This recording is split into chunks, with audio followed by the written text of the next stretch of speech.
about the virus is related to them trying to undermine your reelection?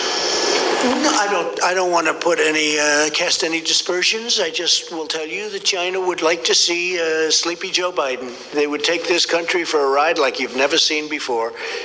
Biden. Mr. President. Biden. Mr. President. Mr. President. Mr. President. On Biden. Mr. President, yes. Please. Right, with the unemployment numbers coming out today, 30 million now unemployed, have you given any thought to possibly extending the $600 extra in unemployment benefits that are given out now? They will run out, and that will run out in July. They are looking at it, and they're taking a very strong look, and we'll be reporting to you very shortly. I will say this.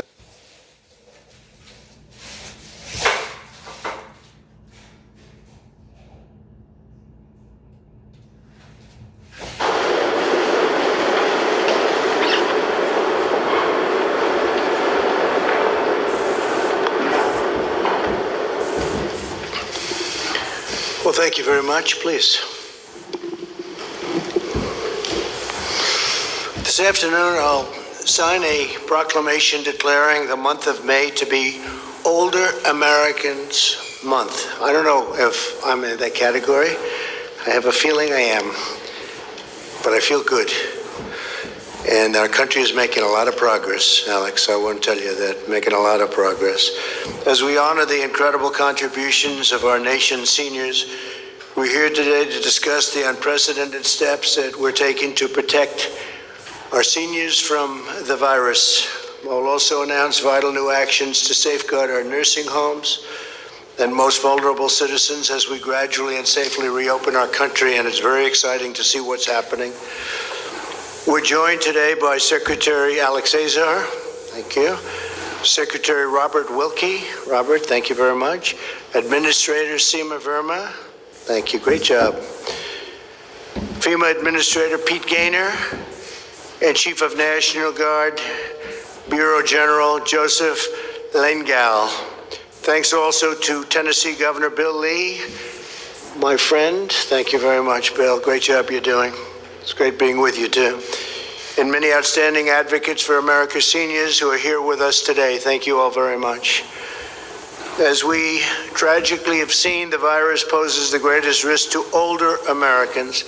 Together as one nation, we mourn for every precious life that has been lost. And there have been many. There have been many. We're so saddened by it. Through our aggressive actions and the devotion of our doctors and nurses, however, we have held our fatality rate far below hard-hit other countries such as Spain and Italy and United Kingdom and Sweden. We're way below other countries. We're deploying every tool, resource, and power at our disposal to protect our seniors and Americans of every age and background. Early on, we implemented life-saving travel restrictions and directed billions of dollars toward the development of therapies and vaccines, and that's moving along rapidly. We've moved at a speed that people are absolutely stunned to see. We've accelerated treatments, including remdesivir, which is reportedly showing encouraging preliminary results. That was the very big story yesterday. It was announced by Gilead. In early March, my administration advised all nursing homes to suspend all medically unnecessary visits to help slow the spread and to protect our seniors, and especially in our nursing homes. They are having a hard time in those nursing homes. We took action to step up enforcement of infectious disease standards at nursing homes all across America.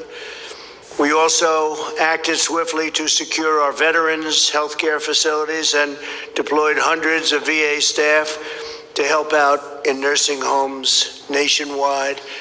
And we're being helped very greatly by the passage of all of the things that we got passed, Robert, especially choice, so that people can go and see their doctor when they have to, and especially our seniors. We provided nearly $1 billion in grants to support home-delivered meals, in home care and other services that make it impossible for older people to just do what they want to do. We're helping older people with disabilities, and we're helping them to live independently. We dramatically expanded access to telehealth, a very big deal. For Medicare beneficiaries, the number of Medicare patients using telehealth has increased from roughly 11,000 a week to more than 650,000 people a week. So that's from 11,000 a week to 650,000. That's almost an impossible number to believe, right? But it's really something. They get used to it, and a lot of that's going to be staying with us long after this horrible scourge is gone. Medicare is also paying for labs to provide seniors with at-home testing when appropriate at zero cost to patients. We've ensured a ventilator for every patient who needs one. Nobody who's needed a ventilator has been without a ventilator. It's an incredible achievement. And we now have thousands and thousands of ventilators, and other countries are asking us for help, and we're helping other countries, allies, and some that aren't necessarily allies, but they're in big trouble, and we're helping other countries now with ventilators. You know, same thing with masks. We have millions and millions of masks. That was something 4 weeks ago was difficult, and now we have millions of masks coming in and already here. The federal government is also funding over 35,000 members of the National Guard to help states deliver critical supplies to nursing homes and to assist with disinfecting and testing. I'd like to ask General Lengal to please come up, say a few words about the work of the National Guard. It's been really fantastic. Thank you. General, please.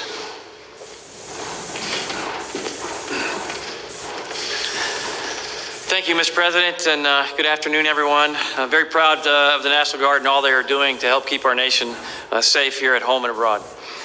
Today, over 83,000 men and women of the National Guard are engaged at home and abroad, and 45,000 of those are engaged directly in the COVID-19 response. From running hundreds of testing sites around the country to screening passengers at airports to helping manufacture PPE to a myriad of other tasks, the National Guard is there. We know this virus doesn't treat everyone equally, and our senior citizens are at increased risk. In many states, governors have directed National Guard members to help sanitize long-term care facilities, nursing homes, giving older citizens and families and caregivers peace of mind that their environments are safe. The Georgia National Guard, for instance, has sanitized over 700 nursing homes, and this has been replicated at many places around the nation and continues to grow. Additionally, food banks and homeless shelters. In normal times, these are often staffed by our volunteers. Many of them are elderly senior citizens here in America. Now, volunteering puts those great Americans at increased risk. So the National Guard is helping these Americans stay clear of this risk. And doing that, the National Guard is staffing many food banks across the nation where they need the need for food assistance is increasing across the nation as this virus continues to persist. The National Guard is a big part of our United States Army and our United States Air Force, and we're proud of that. But this role that we play here at home, in the homeland, under the command of the governors in our states, is distinctly and uniquely National Guard business, and we're very proud of that. So, Mr. President, thank you. Thank you for the support that you give our military and the National Guard and all the men and women who serve. They are proud to serve our nation. Thank you for letting me talk about the Guard today. Thank you, sir. Thank you very much, General. That's great. 4 stars. That's a lot of stars. Very impressive. That's right, but that's okay. That's very impressive. You deserve them. I do want to say, you mentioned the word governor, and we've had a lot of great success and relationship with the governors. We've dealt with our governors very, very well. We have really, I think, got to understand each other, know each other, in many cases really like each other, and that's worked out very well. We had Phil Murphy here from New Jersey, governor of New Jersey today, wonderful man. A lot of progress is being made there, and we had John Bel Edwards yesterday from Louisiana, and Ron DeSantis the day before from Florida, with just tremendous progress. 3 very exceptional men, and they're doing a really good job, as you know. So, and we have others coming in. They'll come in 1 or 2 a day, and we're seeing them, and whatever we can help them with, we help them with, and we help them with very, very quickly, General, right? So it's been very good. My administration is doing everything possible to support the state-led management of nursing homes. And here today is a governor who I happen to like a lot.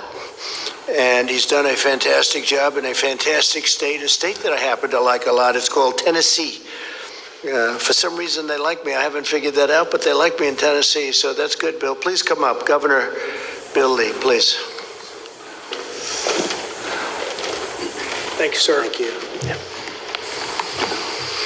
Thank you very much, Mr. President, and thank you to your team, many in this room that we have worked with. You are guiding America through a tremendous crisis, and you're doing it incredibly well, and America is very grateful for that. And we are grateful in Tennessee for the partnership between the federal government and states like ours.